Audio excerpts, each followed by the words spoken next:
నిత్య పూజలివివు నేరిచినను ప్రత్యక్షమైనట్టి పరమాత్మునికి నిత్య పూజలివివు.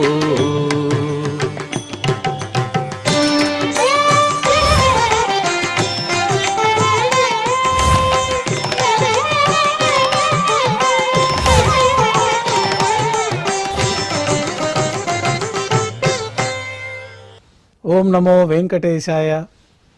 ఈరోజు ఆదివారము, శ్రీ క్రోధినామ సంవత్సరము, దక్షిణాయనము, వర్ష ఋతువు, శ్రావణ మాసము, కృష్ణపక్షము, షష్ఠి తిథి, భరణి నక్షత్రము, ఆగస్టు 25, 2024.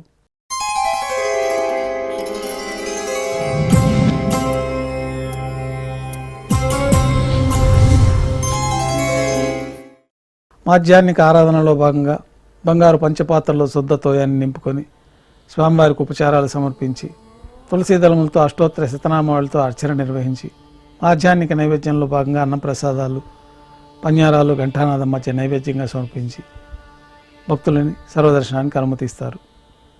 ఉభయ దేవేరులతో శ్రీ మలయప్ప స్వామివారిని బంగారు తిరిచిపోయిన వేంచేపు చేసుకుని మేళతాళాలతో ఊరేగింపుగా విమాన ప్రదక్షిణంగా సంపంగి ప్రాకారంలో కల కళ్యాణ మండపానికి చేరుకుంటారు. కళ్యాణోత్సవం ప్రారంభమవుతుంది. పుణ్యాహవాచనము, అంకురార్పణ, రక్షాబంధనము, అగ్నిప్రతిష్ఠ, స్వామివారికి అమ్మవారికి కళ్యాణం సందర్భంగా నూతన పట్టు వస్త్రాల సమర్పణ, మహాసంకల్ప పఠనం, మాంగళ్యాలకు అభిషేకం, మాంగళ్యాలకు ఆరాధన పూర్తయిన తర్వాత స్వామివారి తరఫున అమ్మవార్లకి మాంగళ్యాల సమర్పణ. ఈ సందర్భంగా స్వామివారికి అమ్మవార్లకి కర్పూర నీరాజనం, విశేషమైన హోమాలతో పూర్ణాహుతి పూర్తయిన తర్వాత మాలా పరివర్తనం అనే కార్యక్రమాన్ని నిర్వహించి ఉభయ దేవేరులను శ్రీవారి చెంతకు చేర్చి ఈ సందర్భంగా అక్షతారోపణం అనే వైదిక కార్యక్రమాన్ని నిర్వహించి కర్పూర నీరాజనము, నైవేద్యము, తిరిగి కర్పూర నీరాజనంతో కళ్యాణోత్సవం పూర్తి అవుతుంది. కళ్యాణోత్సవం భక్తుల దర్శనం అనంతరం ఉభయ దేవేరులతో శ్రీ మలయప్ప స్వామివారు మేళతాళాలతో ఊరేగింపుగా ధ్వజస్తంభం వద్ద గల అద్దాల మండపానికి చేరుకుంటారు. వేదపారాయణ నడుమ ఊంజల్ సేవ నిర్వహించి కర్పూర నీరాజనంతో ఊంజల్ సేవ సంపూర్ణమై భక్తుల దర్శనం అనంతరం ఉభయ దేవేరులతో శ్రీ మలయప్ప స్వామివారు మేళతాళాలతో ఊరేగింపుగా ఆలయం వెలుపల కల వైభవోత్సవ మండపానికి చేరుకుంటారు. ఆర్జిత బ్రహ్మోత్సవంలో భాగంగా బంగారు గరుడ వాహనం పైన శ్రీ మలయప్ప స్వామివారు వేంచేస్తారు. కర్పూర నీరాజనంతో గరుడ వాహన సేవ పూర్తి అవుతుంది. హనుమంత వాహనం పైన శ్రీ మలయప్ప స్వామివారు వేంచేస్తారు. కర్పూర నీరాజనంతో హనుమంత వాహన సేవ పూర్తి అవుతుంది.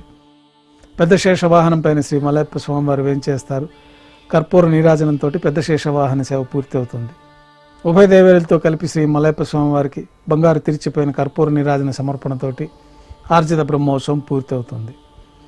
సాయం సంధ్య వేళలో 1000 దీపాలతో అలంకరించబడి ఉన్న సహస్ర దీపాలంకరణ సేవ మండపానికి ఉభయ దేవేరులతో శ్రీ మలయప్ప స్వామివారు మేళతాళాలతో ఊరేగింపుగా చేరుకుంటారు.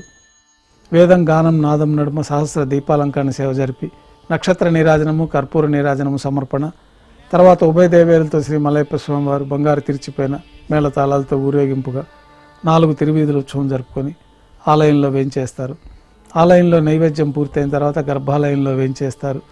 వెంటనే తోమాల సేవ ప్రారంభమవుతుంది. ఉదయం సమర్పించిన పుష్పమాలికలన్నీ సల్లింపు చేసుకొని బంగారు పంచపాత్రలో శుద్ధ తోయాన్ని నింపుకొని శ్రీ వైకానస భగవత్ శాస్త్రోక్తమైన విధానంలో దేవతామూర్తులందరికీ ఉపచారాలు సమర్పించి కొత్త పుష్పమాలలతో అలంకరణ గావించి చతుర్వేద మంత్రాలతో మంత్రపుష్పాన్ని సమర్పించి నక్షత్ర నీరాజనము, కర్పూర నీరాజనంతో రాత్రి తోమాల సేవ పూర్తి అవుతుంది. తులసీదళములతో అష్టోత్తర స్థానామాలతో అర్చన నిర్వహించి రాత్రి నైవేద్యంలో భాగంగా అన్నప్రసాదాలు, పన్యారాలు, దోశ, ఘంటానాదం మధ్య నైవేద్యంగా సమర్పించి తిరువీస నైవేద్యం పూర్తయిన తర్వాత భక్తులని సర్వదర్శనానికి అనుమతిస్తారు. కొద్ది విరామం తర్వాత రాత్రి సమర్పించిన పుష్పమాలకలన్నీ సళ్లింపు చేసుకొని గర్భాలయాన్ని శుద్ధి చేసుకొని ఏకాంత సేవలో భాగంగా బంగారు పట్టు పాన్పుని ఏర్పరిచి ఈ ఏకాంత సేవ సందర్భంగా బ్రహ్మ తిరువారాధన కోసమై బంగారు బిందెలోని తీర్థాన్ని బంగారు పంచపాత్రలోకి సమర్పణ గావించి ఏకాంత సేవలో ఉన్న కౌతుకబేరమైన శ్రీ భోగ శ్రీనివాసమూర్తి వారికి దారోష్ణమైన గోక్షీరము సమర్పించి జీడిపప్పు, పాలు, పండ్లు నైవేద్యంగా సమర్పించి కర్పూర నీరాజనంతో ఏకాంత సేవ పూర్తి అవుతుంది. ఓం నమో వెంకటేశాయ.